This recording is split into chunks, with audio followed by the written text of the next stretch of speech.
네, 여러분, 안녕하십니까. 어제 헌법재판소가 한덕수 대통령 권한대행의 헌법재판관 지명, 이완규 법제처장, 함상훈 부장판사 두 사람을 헌법재판관 대통령 몫으로 지명한 것에 대해서 자치분을 인용했습니다. 효력 정지를 결정했다. 이렇게 볼 수 있습니다. 재판관 전원 일치로 가처분 신청을 인용을 했습니다. 그 이후로서는 대통령 권한대행에게 임명권이 있다고 단정할 수 없다라는 거거든요. 이 재판관들의 결정문을 보면은 대개 뭐 이중부정으로 이렇게 결정문을 쓸 때가 많습니다. 뭐뭐 할 수 있다고 보기 어렵다. 뭐 이런 식이지요. 그래서 헌법재판소는 이제 앞으로 7인 체제로 운영이 될 가능성이 높아졌습니다. 7인 체제라고 하는 것은 현재 9인 체제인데요. 문영배 헌재소장 권한대행 재판관하고 이미선 재판관 두 사람이 내일 퇴임합니다. 그러면은 이제 7인 체제가 불가피하게 상당 기간 운영될 수밖에 없고 새로운 재판관 2명 대통령 몫은 아마도 6월 들어서 새로 들어서는 대통령이 임명하게 되지 않을까 그렇게 볼 수 있겠습니다. 헌법재판소가 한덕수 대통령 권한대행이 이완규, 함상훈 헌법재판관 후보자를 지명한 행위의 효력을 정지해달라는 가처분 신청을 인용을 했습니다. 헌법소원 심판 본안 사건 선고 시까지 한덕수 권한대행의 재판관 지명 효력 및 임명 절차는 정지가 됩니다. 사실상 후임 재판관 임명은 차기 대통령 몫으로 넘어갈 가능성이 커졌다. 관측이 나옵니다. 헌법재판소는 법무법인 도담 김정환 변호사가 한덕수 권한대행이 대통령 목 재판관 후보자 2명을 지명한 행위에 대해 낸 효력정지 가처분 신청을 재판관 9명 전원일치 의견으로 인용을 했습니다. 국회 인사청문 요청안 제출, 인사청문 경과보고서 송부 요청 같은 일체의 임명 절차도 본안 사건 선고 시까지 정지한다고 밝혔습니다. 헌법재판소는 헌법 27조 1항 모든 국민은 헌법과 법률이 정한 법권에 의해 법률에 의한 재판을 받을 권리를 가진다는 조항을 근거로 들었습니다. 가처분 사건인 만큼 한덕수 권한대행에게 대통령 몫의 재판관 지명 권한이 있는지 없는지 그 여부를 직접 판단하지는 않았습니다. 다만 대통령 권한 대통령 권한을 대행하는 국무총리가 재판관을 지명하며 임명할 권한을 행사할 수 있다고 단정할 수 없다. 이렇게 말을 했습니다. 당연히 민주당 쪽에서는 환영을 했고 국민의힘 쪽에서는 반발을 했는데 사실은 이 문제는 매우 심각한 결정이다. 이렇게 볼 수 있겠습니다. 하나는 우리 속담에 중이 제 머리 깎지 못한다. 이런 말이 있는데요.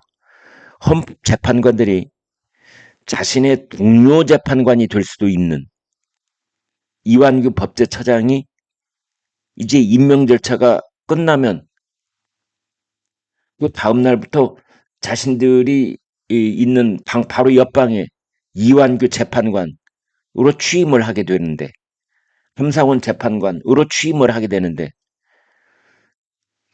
자신들의 동료 재판관이 될 사람들에 대해서 자격이 있다 없다를 판단을 한다. 저는 이거는 말이 안 된다고 생각을 합니다. 물론 지금 우리가 가지고 있는 현행 법률 체계가 헌법재판소가 헌법재판관들의 자격과 관한 어, 물론 대통령이 임명 권한이 있느냐, 대통령의 대행이 이제 임명 권한이 있느냐를 판단한 것이지만 결과적으로는 자기 동료의 자격을 판단한 것과 같기 때문에 이 문제에 관한 한, 그러니까 다른 건 몰라라. 헌법재판관의 그 임명과 관련된 헌법재판관 임명과 관련된 헌법소원, 가처분 신청, 뭐 권한쟁의 심판 이런 것들은 대법원에서 판단했으면 좋겠습니다. 대법원에서. 그래서 이런 것과 관련된 그러니까 헌법재판관의 그 임명을 할 수 있느냐, 대통령 권한 대행이 할 수 있느냐 없느냐 같은 재판관 자신들의 그 머리를 깎는 이런 일에 대해서는 헌법재판소가 아니라 대법원이 판단하게 해야 한다라고 생각을 합니다. 보다 더 큰 문제는 이제 이재명 전 민주당 대표, 이재명 후보가 만약에 대통령이 되어서 이재명 집권 시대가 열리게 되면 여러분 보세요. 이재명 대통령이니까 당연히 행정부 장악하죠. 그 다음에 야권이 192석을 가지고 있으니까 입법부 당연히 장악하죠. 게다가 헌법재판소까지 장악을 하게 됩니다. 당연히 이재명 대통령이 헌법재판관 대통령 몫의 3명 완전히 진보좌파적 인사로 이제 임명을 할 것이 불을 보듯 뻔한데 행정, 입법, 헌법재판소까지 이재명 한 사람이 장악을 하게 되면은 우리나라 자유민주주의의 그 근간이 되어왔던 삼권 분립은 역사 속으로 사라지게 되는 겁니다. 우리 국민들께서 이것을 정확하게 아시고 6월 3일 대통령 선거를 뽑는 본선거 투표 때 이 점을 꼭 기억하셔야 됩니다. 우리나라가 삼권 분립 체제를 유지할 수 있느냐 없느냐 그 투표를 하고 있는 겁니다. 6월 3일 5일 전에 있는 사전투표 때도 마찬가지, 본투표도 마찬가지. 분명하게 유권자들께서 우리 국민들께서 이 점을 기억하시고 투표를 해야 된다. 이재명 집권 시대가 열릴 경우에 행정, 입법, 헌법재판소가 한 사람에 의해서 완벽하게 장악이 됨에 따라서 우리나라 삼권 분립은 우리나라 자유민주주의의 그 뿌리 기둥이었던 삼권 분립은 영원히 역사 속으로 사라지게 된다는 점을 꼭 기억하고 투표에 임해야 된다라고 생각을 합니다.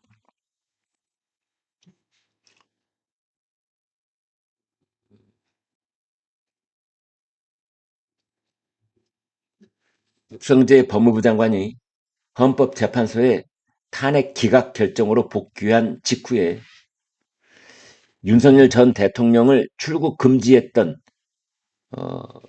출입국 본부장이 갑자기 사직서를 낸 사실이 확인됐다고 한겨레가 보도를 했습니다.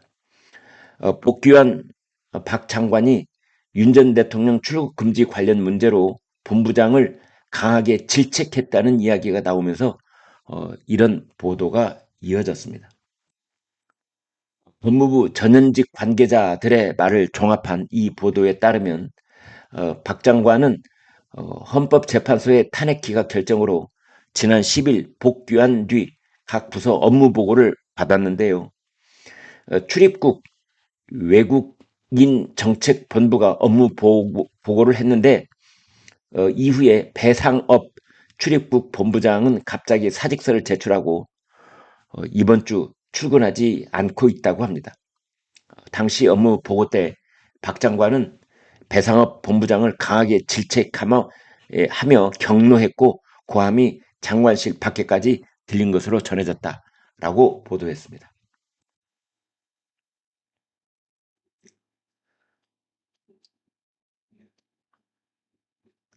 윤석열 대통령이 4월 4일 파면된 이후 처음으로 경찰이 대통령실 압수수색을 시도했으나 무의에 그치고 말았습니다. 경호처가 막아서서 불발이 됐는데 윤석열 전 대통령이 대통령 경호처에 자신에 대한 체포작전을 저지하도록 지시했다는 혐의와 관련해 경찰이 대통령실과 공관촌에 대한 압수수색을 시도를 했습니다. 헌법재판소가 윤 전 대통령을 파면한 지 12일 만에 경찰이 민간인 윤석열에 대한 첫 강제 수사에 착수한 것입니다.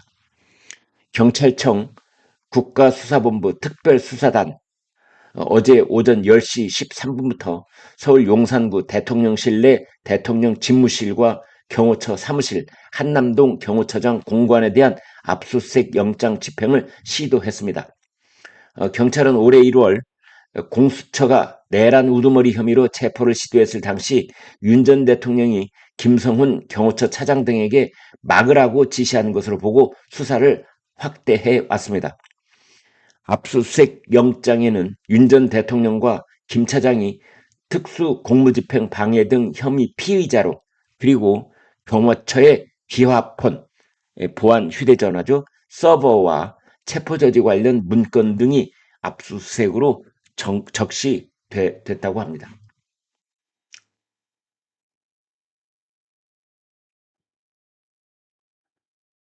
어, 정부가 의대생들의 완전 복귀도 없는 상황인데 2026년도 내년도 의대생 증원을 0원, 제로로 하기로 그렇게 결정을 내렸다 보도가 되고 있습니다. 의총협이 내년도 정원을 3,058명으로 건의를 했고 정부가 잠정 수용하기로 결론을 내리고 오늘 발표 예정이라고 합니다. 정부가 2026학년도 의대 선발 인원을 증원 전 규모인 3,058명으로 되돌리기로 가닥을 잡았다. 이런 보도인데요. 의대생들이 수업에 완전히 복귀하지 않은 상태에서 서둘러 모집 인원을 확정하는 것입니다. 의대를 운영하는 대학 총장들이 3,058명 조기 확정을 요구하고 정부가 그것을 수용하는 형식을 취했지만 정부가 세운 원칙을 스스로 허물었다는 비판을 피하기는 어려워 보입니다. 정부가 이런 비판을 무릅쓰고 의대생들에게 또다시 손을 내밀었지만 의대 교육 정상화는 불투명하다는 관측이 나오고 있습니다.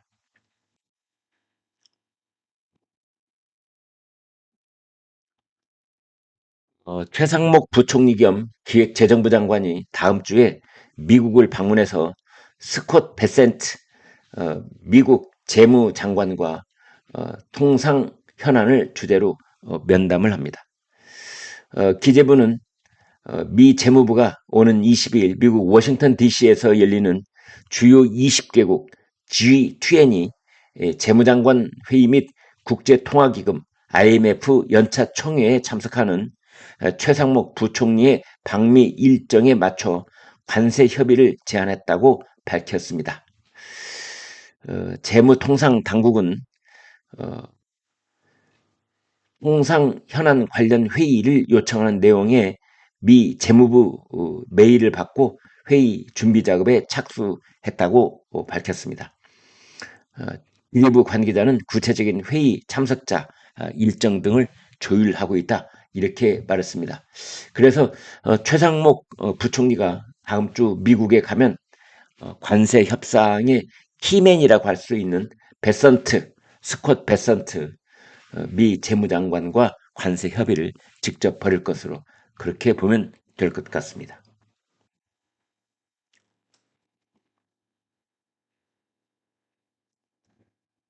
민주당이 내란 종식을 내건 이재명 후보의 공약에 따라서 민간인 국방장관 대선 공약을 추진하고 있다. 이런 얘기가 나오고 있습니다.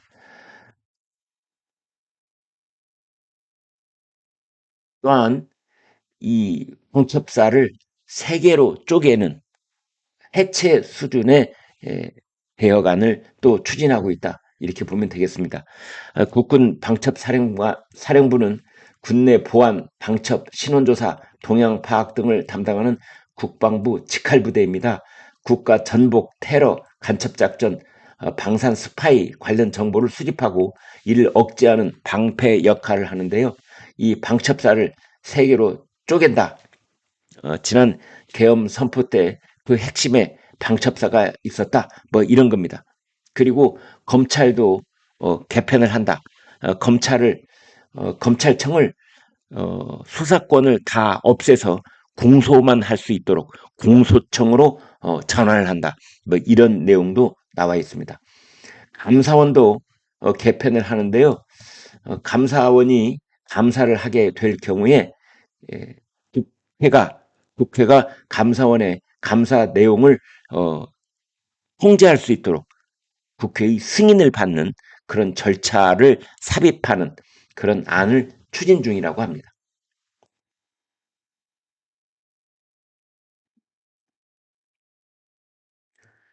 여러분 사진 하나 보여드리겠습니다. 이 사진입니다. 지금 평양이 불야성이다 이런 건데요. 북한이 지금 전력난을 겪고는 있는데 평양의 뉴타운은 불야성이다. 김정은 북한 국무위원장이 지난 15일 김일성 생일을 맞아서 평양 시내 뉴타운으로 불리는 화성지구 3단계 1만 세대 준공식에 참석했다고 조선중앙통신이 보도를 했습니다. 북한은 전력 사정이 좋지 않은 것으로 알려져 있지만 이날 북한 매체가 공개한 사진 속 평양 뉴타운 화성지구 3단계에는 고층 빌딩마다 화려하게 조명이 켜져 있습니다. 건물 밖에만 조명이 켜져 있는 것으로 그렇게 보이는데요. 건물 내부가 궁금하기도 합니다. 한 가운데 사회주의 만세라는 그런 조명도 보입니다. 사회주의 만세. 교육 사정이 매우 좋지 않은 북한인데 이런 쇼를 하기 위해서 또 다른 얼마나 많은 북한 주민들이 이 고통을 받아야 되는지 참 한심하다 이런 생각이 듭니다. 김정은 말 한마디면 또 저런 것도 해야 되겠죠. 국민의힘 경선 8명 확정이 됐습니다. 그리고 민주당은 당원 투표가 이미 시작이 됐습니다. 국민의힘 8명, 민주당 3명, 6월 3일 대통령 선거 레이스가 이제 본격화됐다. 이렇게 보면 되겠습니다. 네. 여러분 고맙습니다.